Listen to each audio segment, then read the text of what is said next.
इस कार्यक्रम के पुण्यार्जक हैं श्री प्रदीप, श्रीमती मंजू, श्री अंकुश, श्रीमती आरजू, ओमायरा, रेहाबाड़ी, गुवाहाटी, असम।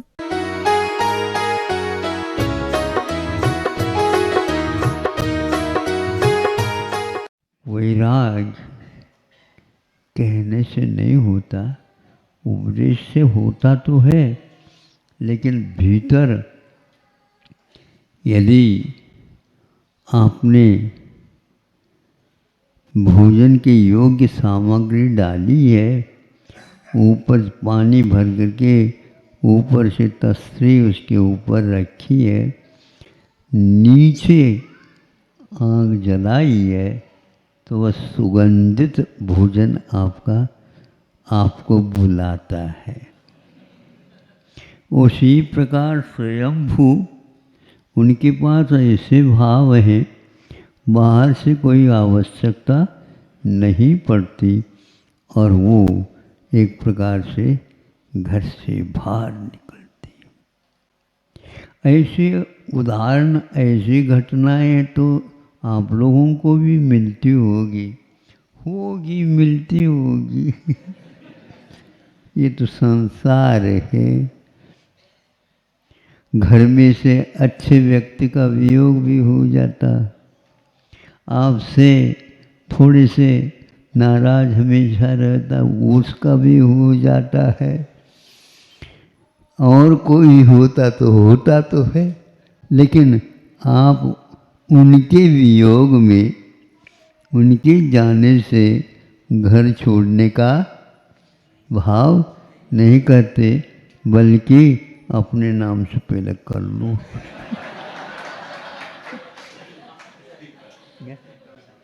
सही बताओ, है ना? यह आप लोगों के भीतर घटना घटती है, उसका बोध हमें भी होता है। क्योंकि सभी लोग इससे आकृष्ट होते हैं। संसार की सामग्री से जो प्रभावित होता है, उसके लिए अभी कई ऐसी घटनाओं के संयोग से भी वह आगे आगे और बढ़ता जाता है। आज तक महावीर भगवान भी यहीं थे। 2-2,500 वर्ष हो गए बताते इतिहास के अनुसार। उससे पहले क्या थे? ऐसे जैसे आप हैं वैसे वो भी थे। अनंत काल व्यतीत होने के उपरांत भी महावीर भगवान का नंबर अभी मुक्त होने का नहीं आया था। सोचो, और आप जल्दी कर रहे हो। जल्दी नहीं, ये भाव ऐसे होते हैं, पीछे वाला पीछे रह जाता है, आगे वाला भी आपसे पीछे हो जाता है और आपका नंबर आ जाता है। बड़ा विचित्र है ये। 8 वर्ष अंतर मुहूर्त में भी कई लोगों को केवल ज्ञान हो करके मुक्त हो जाते हैं, किसी को पता ही नहीं लगता, क्योंकि सीधे जंगल गए और उसी में अल्प समय में उनको मोक्ष हो गया। कोई भी बाजा नहीं बजा, बज भी गया तो आप लोग तो यहीं पर सुन लो होगा, किंतु सौधर्मेंद्र आदि उसका कल्याण को मना करके जैसे यथायोग वो चले जाते हैं। आप भी बोलो ना। हाँ, क्योंकि दादाजी को बेटा अच्छा नहीं लगता, अब नाती है। हाँ बिल्कुल, अरे वो भी नाट भी अपनी उन्हीं की गोद में वो जाकर के बैठ जाता है। यह राग है। दादाजी भी अभी नहीं, लेकिन वह नाती भी गोद में से उछल करके जा करके बैठकर दादाजी को बुला सकता है कि देख लो ये केवल ज्ञान कैसा है। हाँ, ऐसा वैभव वैराग्य का है। यहाँ पर सब नए नए आते हैं, लेकिन वैराग्य कम आते हैं। अहिंसा परमो धर्म। ओम नमः सिद्धेभ्यः। ओम नमः सिद्धेभ्यः। ओम नमः सिद्धेभ्यः। अहिंसा परमो धर्म की। आचार्य गुरुवर श्री कुंद कुंद भगवान की। आचार्य गुरुवर श्री ज्ञान सागर मुनि महाराज की जय। पथ है, साध्य है, वह अपने जीवन में करते रहें। यदि यह पथ हमारा सम्यक दर्शन के साथ रहेगा, असंयम दशा में जाने के उपरांत भी यह पथ हमारे लिए उसी मोक्ष मार्ग तक ले जाने वाला है। ऐसा पवित्र धर्म अहिंसा धर्म आज विश्व में योग से फैलता जा रहा है। सभी लोग ये भयंकर आपदाएं, संकट, भूकंप, तूफान आदि आदि आ रहे हैं। लोगों को लग रहा है कि इसमें हम अहिंसा के पालन करने से ही बच सकते हैं अथवा और कोई भी रास्ता नहीं है। कुछ 3-4 या 4-5 वर्ष की बात पहले की हो सकती है। नेपाल में एक भूकंप आया। उससे पूर्व में उन्होंने एक साथ 1 लाख गोवंश का वध किया था। उसके हाथों हाथ ही यह भूकंप हुआ था। शोध करने से ज्ञात हुआ है इन जीवों के जो निरपराध जीव हैं उनके लिए इस प्रकार यदि वर किया जाता है, उसकी वेदना के कारण ही धरती पर यह विप्लव हो जाता है। तो हाथों हाथ वहाँ पर लगता है, क्योंकि एक वेदना समुद्घात होता है तो उसका परिणाम यही बताया है। इसलिए हमें ऐसी वेदना को भी स्वीकारना नहीं, या उसके योग कोई कार्य भी ऐसा नहीं करना है जो हमारे निमित्त से धरती पर संकट आ जाए, प्राणियों को आहत होना पड़े। इसको दयामय धर्म को ही एकमात्र शरण मान करके चलना चाहिए।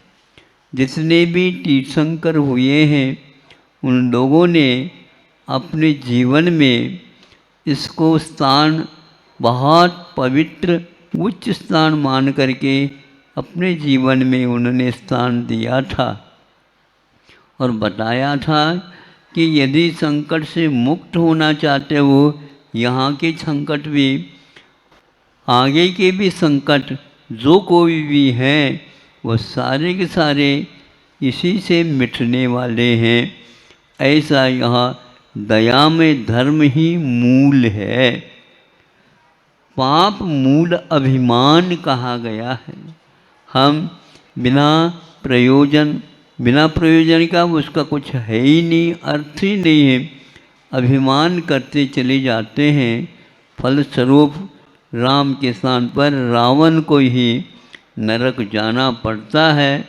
दोनों में युद्ध हुआ, सब कुछ हुआ, लेकिन राम का तो एक बाल का भी बाका नहीं हो सका और रावण चिल्लाता चिल्लाता ही गया, क्योंकि उसने अपने पद का भी मूल्य नहीं समझा। इसका क्या पवित्रता है इसकी ये भी नहीं समझा। फलस्वरूप उसी भव से उसको नरक जाना पड़ा।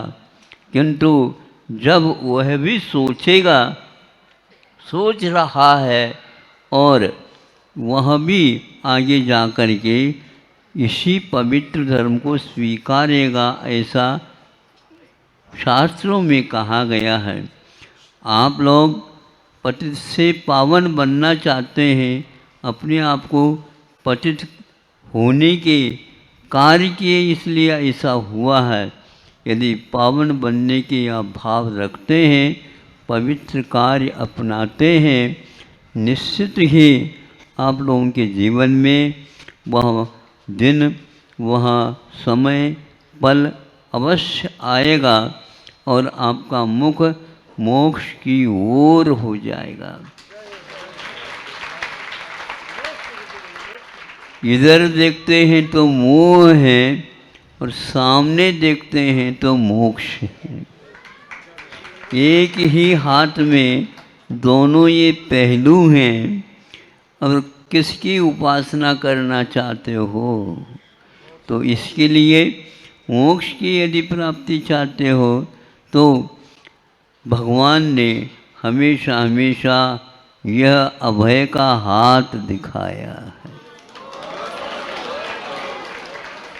किसी को आप अपने हाथ ऐसा मत दिखाओ, यह क्रूरता का प्रतीक है और यह अभय का प्रतीक माना गया है।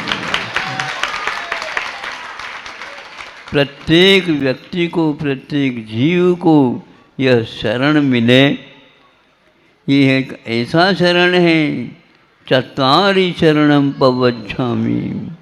अरहंत भगवान, सिद्ध भगवान, आचार्य परमेष्टि, उपाध्याय परमेष्टि और साधु परमेष्टि, ये पंच परमेष्टि ही हम लोगों के लिए मंगलकारी है और आगे भी जीवन में मंगलकारी हमें बने रहें।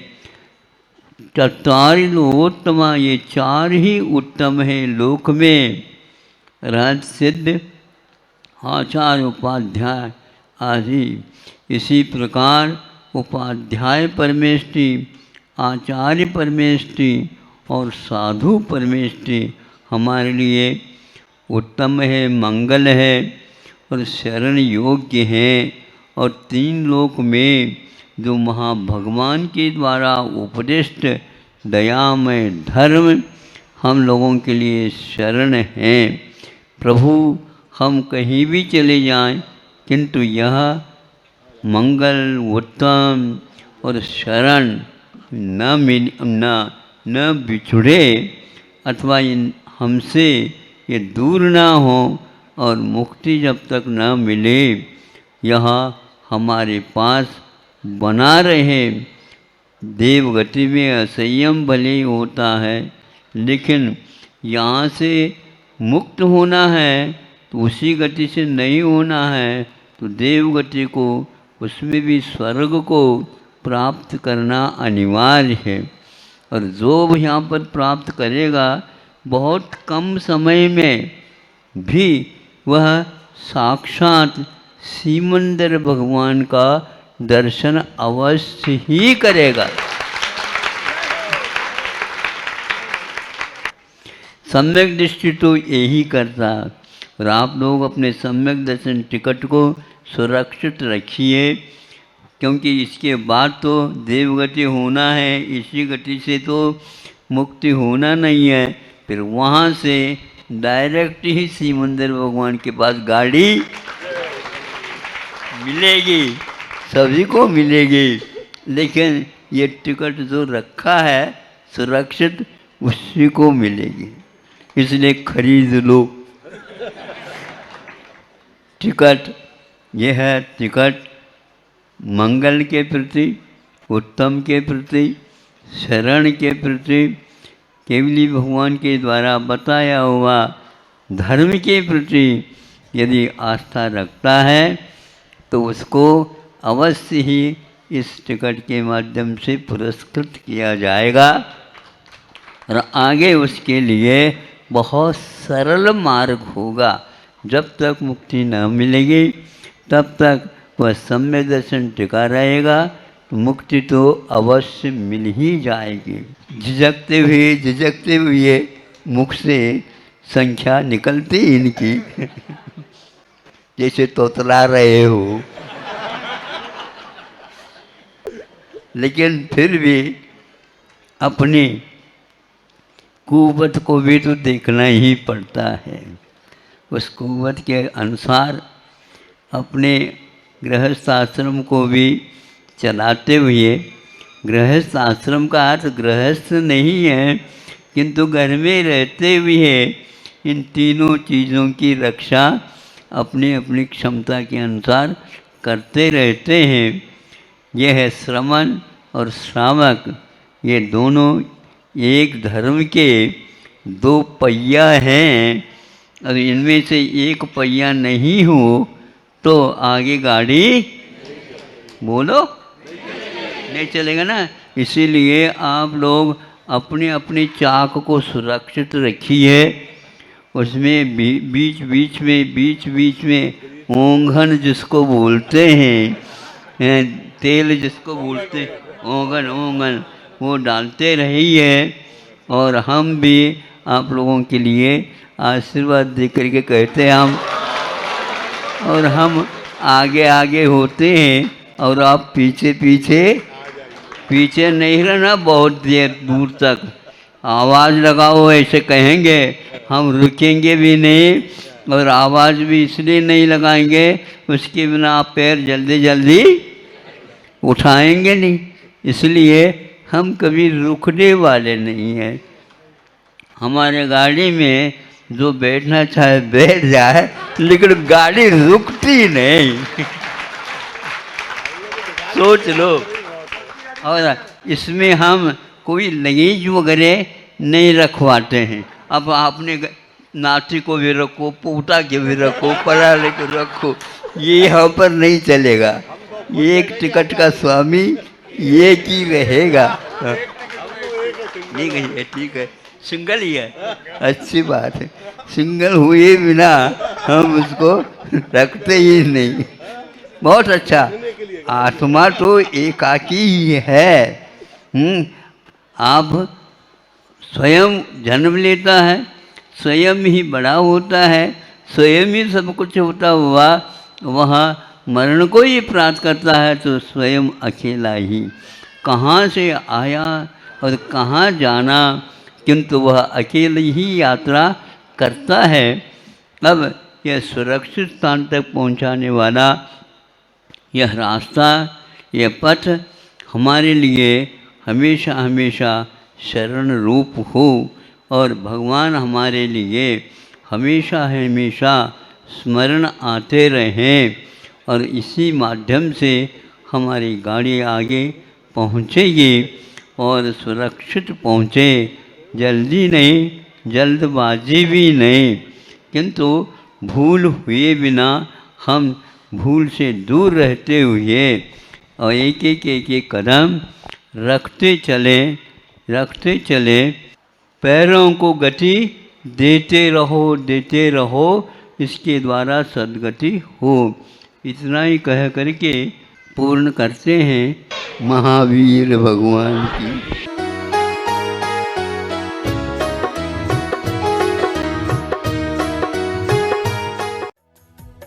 इस कार्यक्रम के पुण्यार्जक थे श्री प्रदीप, श्रीमती मंजू, श्री अंकुश, श्रीमती आरजू, ओमायरा, रेहाबाड़ी, गुवाहाटी, असम।